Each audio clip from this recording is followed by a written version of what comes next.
welcome back to the Dr. Eric K. Coleman Show. It's good to have you on the ride as we continue this conversation about awareness, assumption, and actions. Last week, we were talking about how we become numb and how we run away from situations, how we don't want to do the work, and how we choose things in our lives to deflect, to create a false reality, a false perception about things, which is very detrimental to our relationships.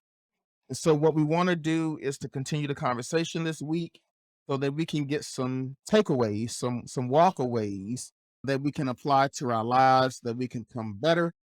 And so, before we jump into the clip, make sure if you have not, please, ma'am, please, sir, click the notifications tab that you can stay up to breast on all the content on this platform. Click the like button, and most of all, subscribe. Let's go ahead and jump into the clip.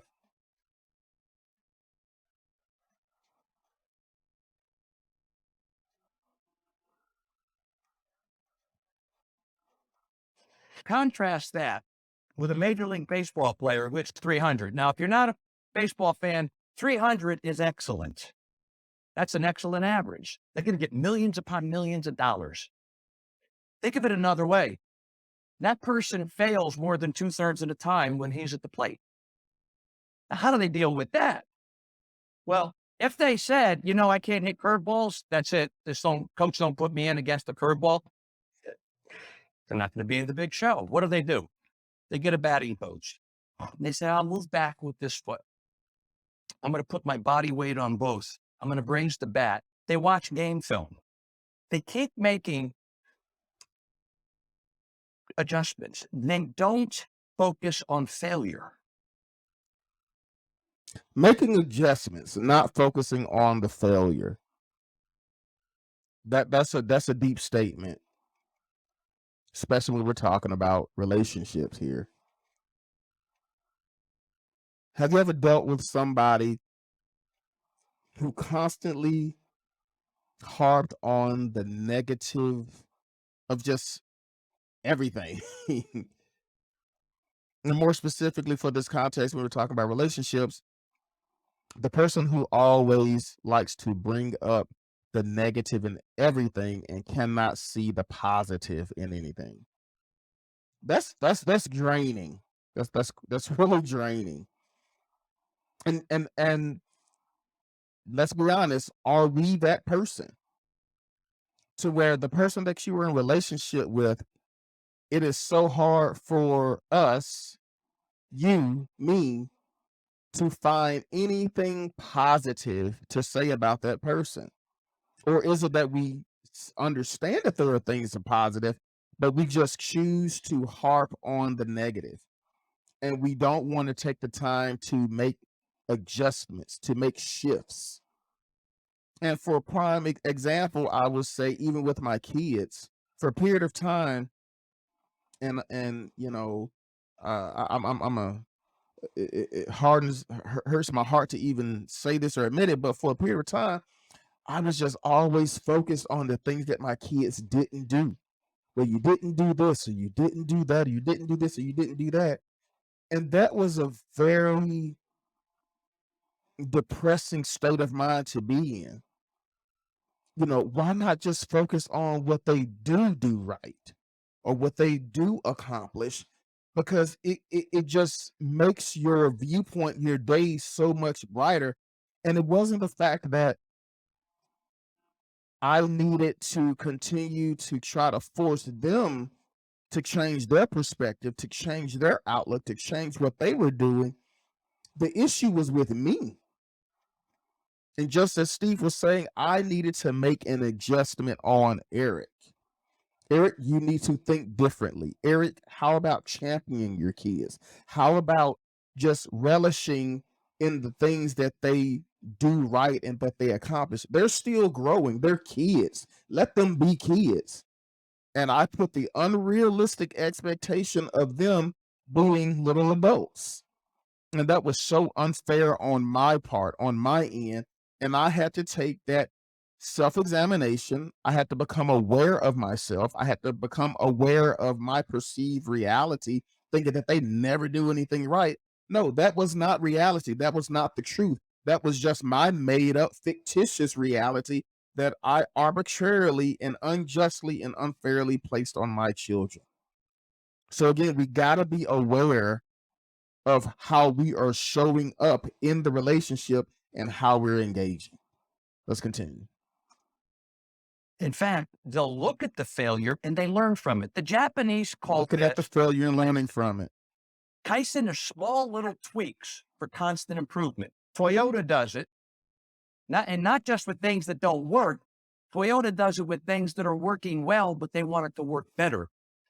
So I had to think of a limit. Think of what you're doing well. You've heard a lot of speakers today. They're all doing something well. What are you doing well? How can you make that tweak?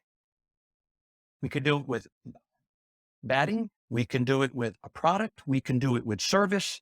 And we can do it so that you can make a better version of yourself. Constant little tweaks. Constant little tweaks. How do we make ourselves better? There's a danger in thinking that we have already arrived. There is a danger in thinking that I am perfect. I am the best thing since sliced bread. People are blessed to have me in their lives. I don't need to do any change. There's nothing wrong with me. You're the problem. That is a very dangerous mindset to have when we think that there is no adjustment, there is no growth, there is no changing, there is no elevation of ourselves that needs to take place. Fam, that is a very dangerous and scary place to be when we have such a high regard for ourselves and such a low regard for other people. And when we're talking about expectations, how in the world can someone meet those expectations when you look at yourself as perfection? We got to change this paradigm. We got to think differently about the way that we approach, deal, conduct, and engage in relationships. I saw this equation years ago. E plus R equals O. E is event, O is outcome. Now, the event does not create the outcome. It's what we do in that middle space that creates the outcome. Now, a lot of times what happens is people react. Boom. And then consequences come with that reaction. Now, let's pause for a second and think of this. What we can do is respond in that spot.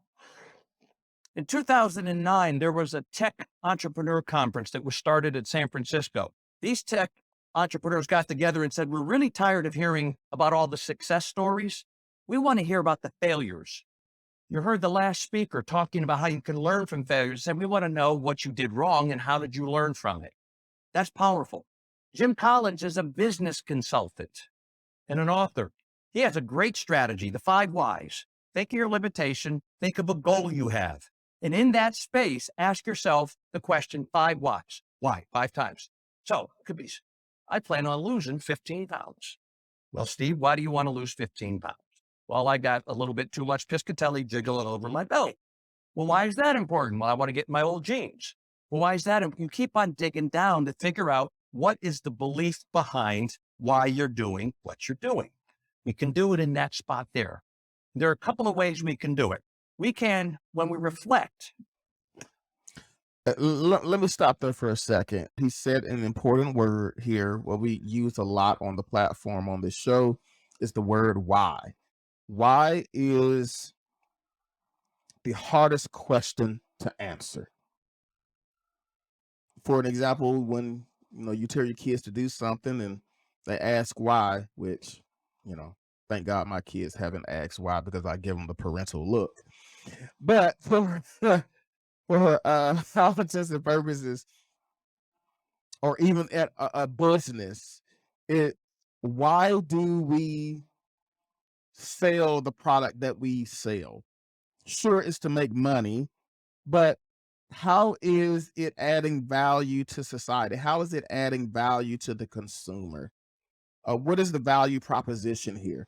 How is it that if I purchase this product, I am still going to receive value over the life of me obtaining this product or service? That's business 101.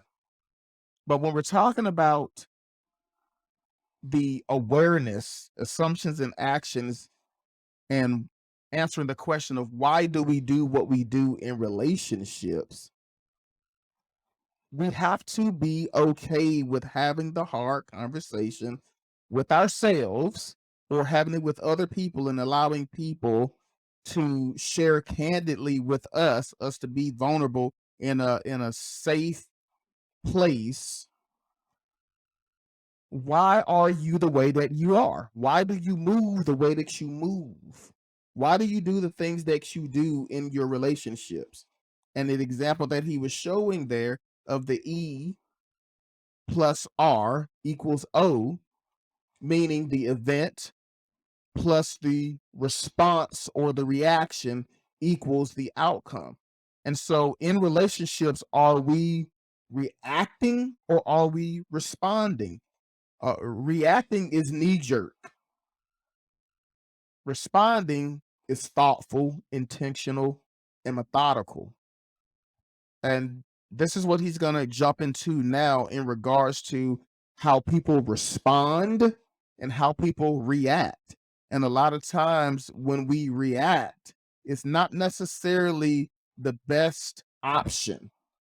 But when you respond to something, it means that there is intentionality and thought behind what you do in response to an event that has happened, which for the most part will present to you a far more better outcome than you reacting knee jerk, um, haphazardly or arbitrarily before having all the facts, or because you allow your emotions to take over. Going back to one of the episodes that we were talking about in regards to emotional regulation. We can either reflect in action, the RIA, or reflect on action. Right now, I'm reflecting in action. As I'm doing this, I'm thinking about how you are responding to me and how I am delivering and what I have forgotten or not forgotten. But I'm distracted by the doing, and I'm going to make some assumptions that might not be correct. Reflect on action. Well, I need some game film. Just like the athlete, just like that hitter, he has game film that he goes back and he looks at what he didn't do right and what he did right and didn't do right. We got to reflect on action. Let me give you a personal example. 7 months ago, I had shoulder surgery, had a totally torn rotator cuff. I made a promise to myself the day of the operation, day of the surgery, that 4 months later, what I would do is drop down and do 5 push-ups. So there I am. I'm on the beach 4 months later, looking good. I'm going to do my 5 push-ups. And I didn't do 5. I did 6. The shoulder held up. I felt phenomenal until I got home, watched my video, my game film, and I was appalled. And I don't know about you folks, but I look like the swayback horse. My butt's out, my gut's down, my shoulders are like this. Not pretty, okay? Not real pretty. But I would not have known that. I would not have had an awareness of that until I watched the game film. Yet again, another powerful analogy and statement here. Do we watch the game film of our lives? Do we sit down and take that self-reflective look about how we show up and engage in our daily relationships? Is it always the fact of, well, that person did this, that person did that, that's why I responded the way that I responded? Are we taking this hard look at ourselves to figure out, okay, sure, the other person may have done X, Y, and Z, very well. But you can not control what other people do, but you can doggone sure control how you react and how you respond. Did you react out of emotion, or did you respond out of a thoughtful, intelligent, data driven way? Did I respond appropriately, or did I react inappropriately? And so, as we were moving from relationship to relationship, again, whether it's platonic, friendships, romantic, professional, what have you, are we taking the time to look back and see how we engaged, or is it always we're looking at the other team's playbook? We're looking at the other team's film. We gotta look at how we play on the field. And just as Steve was talking about, our form may be totally off. We might think in the moment that we are responding and performing appropriately, but when we take that retrospective look, and we take that bird's eye view of how we responded and reacted and engaged at the event in the relationship, there could be some alarming things that we notice about ourselves. There could be some flags on the play. We could to raise alarm. Hey, you did not do this the right way. I did not respond in the most kind fashion. My body language was totally off. I was not receptive. I was not listening. I was talking more than I was taking in from the conversation. I allowed what the other person was sharing with me to offend me, which it now spent the whole conversation to go my way, to where it's about me now and not the other person. I did not create a safe place or a safe environment for the other person to share their thoughts and desires. And now I'm wondering why they don't communicate with me. Well, you don't communicate. Well, have I taken the time to sit back and think about, well, how do I engage the person when they're trying to communicate with me? Do I shut them down? Do I ignore them? Do I dismiss them? So there's so many things that we have to take into consideration when we're doing self-reflections. How do I show up in the relationship? How do I show up in the conversation? Am I willing to look at my own footage of the playback to figure out, am I doing this thing called relationships right? How often do we watch our own game film? How often do we get feedback from mentors? How often do we sit down and really figure out what we're doing? That's why when you go to the gym, people get trainers. They critique you. They're letting you know where you're falling short. True, but see, that's the thing in our society today. We don't want people to call us out. Because what do people say? Well, only God can judge me. Well, come on now. That is so far. That is so far from the truth, and that's a straight cop out. It is so detrimental and dangerous to have that type of thinking, to where no one can call you out on your BS, to where no one can critique or criticize or hold you accountable. Like, where has accountability gone in our society? Well, don't judge me. Only God can judge me. Well, it's really funny how we use that situational, and in a reactive tone, in a reactive way, when we are creating our own reality, to where, again, we don't want to be held accountable for anything. Well, only God can judge me. But it's really funny how we use that. But let us stand before a judge. Let us stand before our bosses. Let us stand before our parents. Let us stand in front of someone who we deem has authority in our lives. And we are more than willing to receive the judgment from there. We judge people all the time. We judge what clothes are nice. We judge what is a good restaurant to eat at. We judge all these things.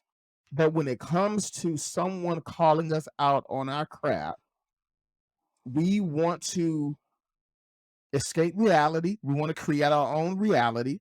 We don't want to take accountability. We don't want to take responsibility.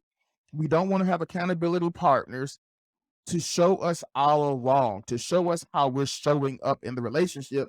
And when things get hard, when things get tough, as we talked about in the last episode, we up and take our basketball and we run. We go home because we don't want to hear anything that is going to challenge or go against what we think about ourselves, our amped up, our arbitrary, our delusional, our distorted viewpoint of ourselves. We have got to get over ourselves, fam. We got to take this hard look at ourselves in the mirror, get some awareness about ourselves, get rid of these false assumptions, and then we got to do the action. We got to do the work to better ourselves so that we can show up in our relationships healthy. And I know when I was a student, it happens with students now, you turn in a paper and you think this is a novel. This thing's beautiful. And you get it back and there's more writing done by the professor than you did. It's just like, what, really? There's another awareness level. And that's why good teachers are always saying to their students, get somebody else to read your paper. Peer review. Get a peer review, bring it in to me. I'll look at it before you have to turn it in. That helps raise awareness. Absolutely. So I got a homework assignment for it. Okay. Of course. If you really want to stare at who you want to become, you have to practice awareness, assumption, and actions. Got to. We have to do it in the classroom as teachers, students, but you got to do it in your real life, outside. So here's what I want you to do. Think of a goal you have or that limit that you thought of. Are you aware of what you're doing in that space in your life? Mm-hmm. If there's a crisis with a relationship, are you understanding what you're doing in that space? Yeah, I like that part. He said, even if there's a crisis, are you aware of what you're doing? And I can't tell you how many times I hear people say this in sessions to where I'm counseling them and providing guidance and some type of instruction or next steps. It's the other person did this. Okay, great. Thank you for sharing. But my question is, how did you respond? How did you react? What is your level of responsibility in the matter? What did you do to contribute to the situation? And that is like a brick wall there that automatically comes up because the person is thinking, well, how dare you place blame on me? Well, no, we're not placing blame here. We just need to be honest with ourselves and create the awareness. What is my role in the situation? In the event that is occurring, that is happening right now, how am I presenting? How am I presenting? How am I showing up? How am I engaging? Am I adding value to the situation or am I making the situation worse?